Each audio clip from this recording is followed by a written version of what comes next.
Hello Internet. Today I want to talk about Microsoft OneNote. There are different elements to the page that I use. Essentially, what we have here is different notebooks. Each one's a different master subject. Bob Jones Photography, iPad Share, this notebook here, and Education. In the one that I'm using right now for this demo purpose, there are different tabs that are different topics that make this up. And then on the right here is a different page within each of those topics. The way that I work with it is I tend to work with images a lot, and I also work with text. Now, as you can see, in this page here I've got a combination of both. On one side, usually the image and the text go together. And the way I got the images is I actually captured them from the screen of another document. I can kind of show you here how that works.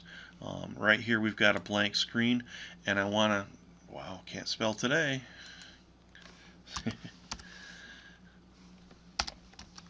Captures. Okay, so here we have a document that I want to start a new screen capture with. Okay, first thing I want to do is I start out with a table, and you just click right on it, and you can choose how many cells you want. I usually work 2 by 2. Okay, and it places it on the page. Then I go to the web page that I want to capture the image from, and I use the Alt or the Shift, the Windows key, and the S key to start a screen capture. It works just like Snippet. You just click in the corner and drag over the item that you want to add to the page, and you let it go. Then you go back to OneNote, and you actually paste it in there by Control V. Typical Windows command of just to paste it. Alright, and then I just resize it. Now on this side here I would type in my text about what I like about the image, or type personal notes about it, like I like the lighting here, nice skin, perfect porcelain skin, and things like that, just to give myself notes about it. The next thing I'd like to talk about is the files that you can attach to the document. We have 3 different types here that I use the most, and that's the PDF, Word, and Excel. Literally, you drag and drop those documents right into the document, right into the OneNote, and they are there. You can double click on them and they will open up right up. The last, of course, down here is Excel. And obviously that is the same exact idea, where you literally copy and paste it into the document. Now I could literally work on that document and make updates to it, and then hit Control S to save it, and it will automatically save it.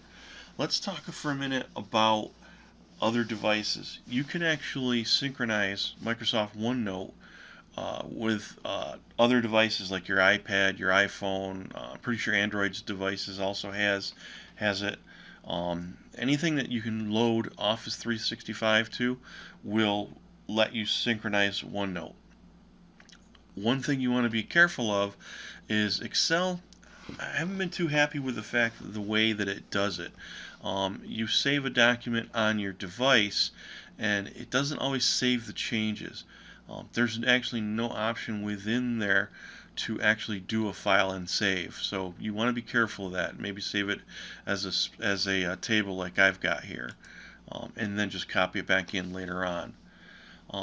Another thing that it does do is you can make checklists.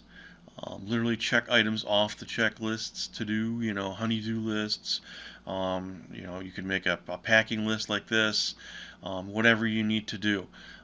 And the way that it works is you put your cursor in here, and you actually add the to-do tag to it, and then you just type what the item is right here, and move on. Okay. Let's talk about. I was mentioning earlier that you can actually connect, or it actually works with your iPad and iPhone and everything. The way that it works is that this synchronizes to the cloud, and then literally you can save it, or it literally synchronizes from the cloud to your device. So you can actually use it through the Cloud 365 application, and you can actually use it on your iPad, iPhone, whatever has Office 365 on there.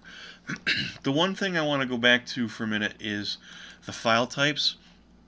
Just keep in mind that any files that you put on here, and for that matter screenshots as well, images, they take a while to download to your devices. They literally will take a while to copy up. They're pretty large files, so they can actually take a while to update on your device. Once you get updated though, everything is saved on the fly. It updates to the cloud on the fly, so as long as you're connected to the internet and you're working in OneNote on your PC, it will automatically get updated to the cloud, so you'll have it. One other thing I want to show you real quick is on your hard drive, there's actually this folder out there for backups for the files, and the way that it works is they're literally on your system to begin with, and then it gets copied to the cloud. So the cool thing about this is that you can actually go to these folders and take these particular ONE files, and you can actually share them to other devices. You can share them on your network. You can share them to, you can give them to other people so that they've got something to work with. I used this when I was working for ADP, and I would have different documents about the pages that I was working with, and tips and tricks and troubleshooting advice and errors and solutions and things like that. And whenever I mentored somebody, I would just copy this notebook over to them, and then they would have something to start with. And I always tell them, obviously it's yours to work with. You can update it as needed. One thing I will say about sharing it is you can share it on a network and give everybody else read-only access, which is good because you want one administrator. You don't want 50 people actually administering the document. So that's kind of cool. You can actually share it out on the network and then say, everybody else has read-only access to do anything. So that any changes you make are updated for everybody else. This is in lieu of if you don't have something that's already like a knowledge base or something like that. I actually used it in as well as the knowledge base that our company employed, and that was only because it's easier for me to find it in places that I know where it is. So that's how I used it that way. Okay guys, that's it for today. If you have any questions, feel free to let me know. Have a great day.